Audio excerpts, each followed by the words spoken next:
Hello everyone, my name is Zenitsu and I'm back with another Digimon review. So today I'm going to be taking a look at one of the brand new starter decks, which is going to be Starter Deck 16, Wolf of Friendship. So as far as what is Starter Deck 16 and what's inside of Starter Deck 16, Starter Deck 16 is going to be a basic purple deck that is more focused on the offensive side of things when it comes to the mechanics of the game, focusing around discard-based synergies and effects to turn that negative into a positive. Then the MSRP of the deck is supposed to be $15.99. As far as the contents inside of the box, it will contain a 50-card deck, a 4-card egg deck, it'll come with a paper playmat, and 2 memory gauge cards. Then it will also feature a lottery card, which is going to be the Metal Garurumon. That's also going to be used as one of the new premier cards to show off and teach players the brand new Ace and Overflow mechanic to help teach players not only just that new mechanic, but the recurring mechanics that are in the game as well. So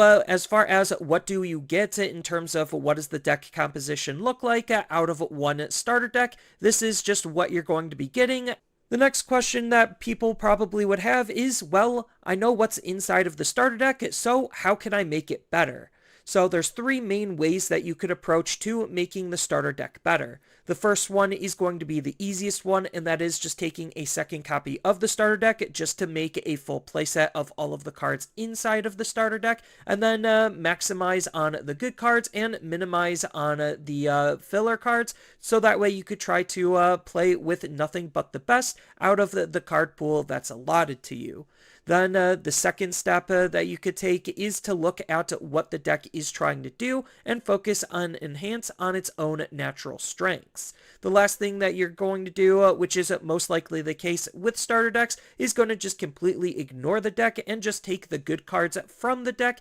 just to use to enhance some of the current and existing decks that we already have in the game.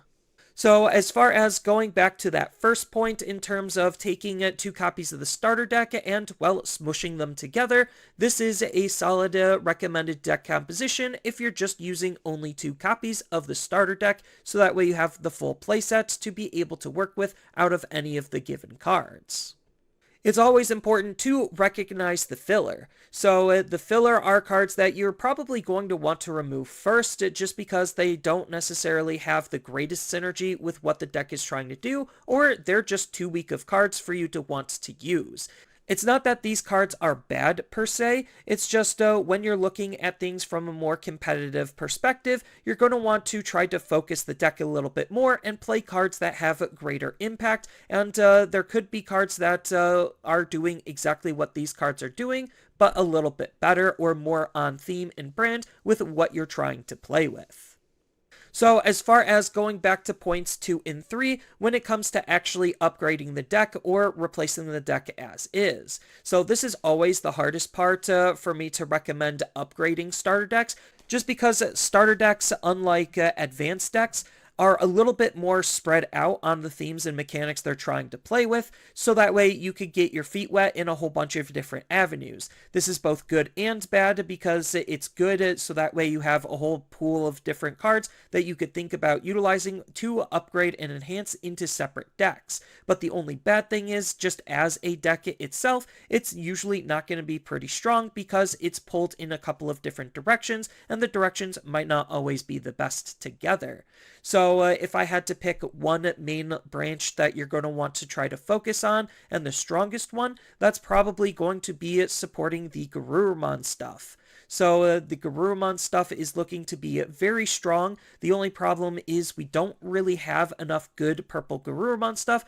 to have it be fully supported as its own deck yet. Yes, there are other purple Garurumon cards, but they're not necessarily the greatest, and we're going to have to subsidize that with some of the blue Garurumon cards, just because the X-Antibody Garurumon stuff also is currently blue. It does have name-based evolution, so you could still use it inside of the purple deck, but we're just using those types of cards to fill in the gaps until we get more support, so it's going to make the deck feel a little bit clunky until that support comes. But as far as some other directions that you could take the deck in, there is a lot of great discard-based cards, so any deck that wants to take advantage of drawing and discarding, there's a lot of good cards in the deck to help support that type of mechanic and strategy, as well as a few cards that can be worked into the current Undead and Dark Animal deck.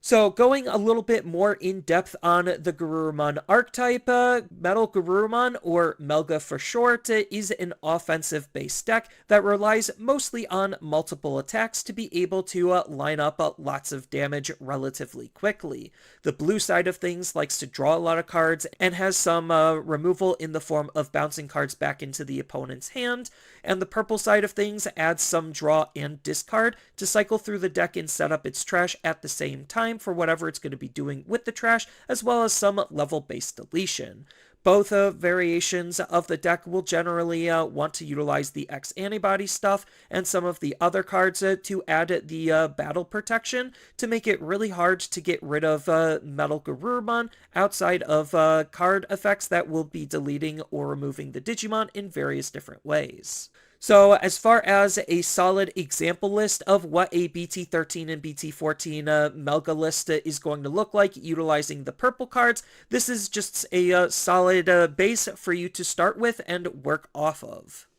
But as I already mentioned before, there is just a whole bunch of various other mechanics that the deck is trying to interact with. The big one is going to be a discard-based synergy. So because there are a lot of cards that want to draw and discard, we already have a lot of boss monsters that want to try to take advantage of that as best as we possibly can. So the cards that are going to be supporting drawing and discarding are the ones you're going to want to use when upgrading these specific styles of decks, and not exactly all of the boss monsters in this style of deck is going to interact directly with discard. It's just discard is a way to be able to fill up your trash as quickly as you possibly can. And then the last direction that you could take the deck in is just throwing a couple of the cards into Dark Animals and Undeads. So Dark Animals and Undeads isn't necessarily the greatest deck in the world, but it is a pretty fun and interesting one. It's still playing around with that discard-based synergy, on top of the fact that it has the unique mechanic to be able to evolve from its trash, while also being able to revive its lower level Digimon. So as far as what are the best cards from the deck, there's a lot of really decent cards from the deck, but most of it is just going to be condensed down into the Garurumon line, just because the new egg is really good for basically any discard-based deck, on top of the new Mat Ishida also just generically interacting with discard-based synergies, not only during your turn, but the opponent's turn as well, while being a good generic purple memory fixing tamer, which we haven't really had a whole lot of good ones. Then on top of that, the Garurumon line is just one of the better lines to be able to draw cards and discard relatively quickly to set up for whatever deck it's going to be playing in combination with, while the option also is going to be a good way at being able to retrieve your cards, and in Garurumon specific decks, revive your Garurumon if it were to be deleted. So as far as looking ahead, because we have as far as BT15 in terms of actual set information that we know that the deck is going to be getting more direct support. BT14 might not be offering this style of deck any direct support outside of some Dark Animals, which isn't necessarily a huge widely supported thing inside of the deck outside of just the discard subtheme and Skull Mammothmon. It's still something to be able to look forward to in BT14, on top of the fact that we know in BT15 and EX5, we're going to be getting more specific Garurumon-based cards to double down and enhance on what the deck is trying to do with the new wave of Garurumon support. That's also going to be more discard-based synergy and more X-antibody-based synergy. And then EX5 also gives us Anubismon as just another discard-based deck to think about putting some of these cards in as well. So it looks like when it comes to the future support, this deck is going to be one of the better supported starter decks. So, as far as my overall thoughts and opinions, as far as a product, I think that this is one of the better designed products, especially for new players to pick up. It not only has a lot of the major card types and mechanics that you're going to be trying to familiarize yourself with, but it also is going to be helping teach and introduce the new one as well. Then, when it comes to the deck as a deck out of the box, it is just okay. Purple does have lots of synergy with everything that it's trying to do mechanically compared to a lot of the other colors, so things just synergize more smoothly with one another, but the deck is still just best to be upgraded, and the best upgrade for it is going to be the Garurumon deck as the main one you're going to want to be using, but there's just a lot of other solid cards for discard-based synergy decks to try to take advantage of as well. So when it comes to the product as a whole, I do think that this is a really fantastic product. It might not be the best to play out of the box, but it's not bad either, and there's a lot of different ways that you could approach upgrading the deck, and it's a good introductory deck to be able to get something in the player's hands at an affordable level to be able to have them be able to start their Digimon journey with.